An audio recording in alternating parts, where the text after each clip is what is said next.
Coronavirus is creating some anxiety, especially for Americans who cannot work from home.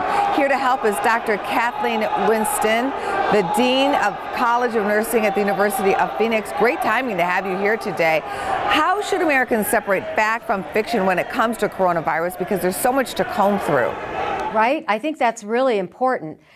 It's a very, the topic is very timely, and I talk to people a lot about how the internet and the availability of news quickly and expediently is a gift. But the curse of that is that not all of the information we get in those sources are going to be accurate and correct. What precautions should people take? Well, I know it's not glamorous, but the best precautions that we can take is hand wash, hand wash, hand wash. I don't think I can emphasize that enough. In fact, the things that are most important is what Florence Nightingale taught us 200 years ago, and that is if we wash our hands for 20 seconds with lather and rinse, and when we don't have soap and water available, if we use hand sanitizer with 60% alcohol or better, that we will be able to prevent most germs and viruses. The other thing we can do is keep those surfaces clean by using a bleach or an alcohol-based solution as well. If people are feeling anxious, what are the best tips to staying healthy, especially in the office?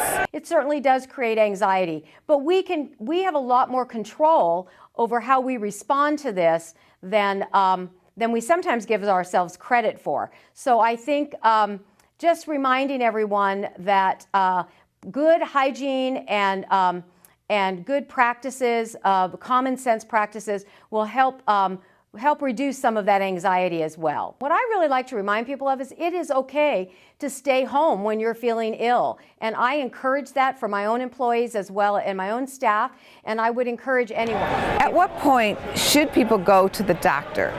Well, going to the doctor, always making a phone call first, I think, especially in this situation where we do have all of this anxiety. We don't want people avoiding emergency rooms and urgent care settings, but we really want them to be intentional about when they go. If you have a temperature of 100.4 or higher, that high fever is an indicator of illness and may be an indicator as a hallmark symptom of the coronavirus. So calling your healthcare provider, your nurse practitioner, your physician, that would be the first thing to do when you notice that you have that elevated temperature.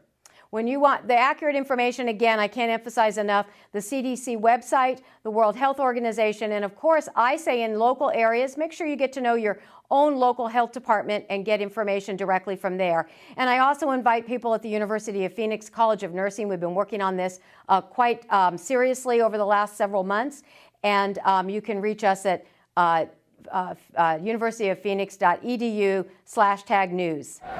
Well, thank you so much for all of this critical information. Thanks again and stay healthy. I appreciate talking with you. Bye-bye. For more Business First AM, check us out on social media. We're on Facebook, YouTube, and Twitter. And go to businessfirstam.com for where to see our show on TV.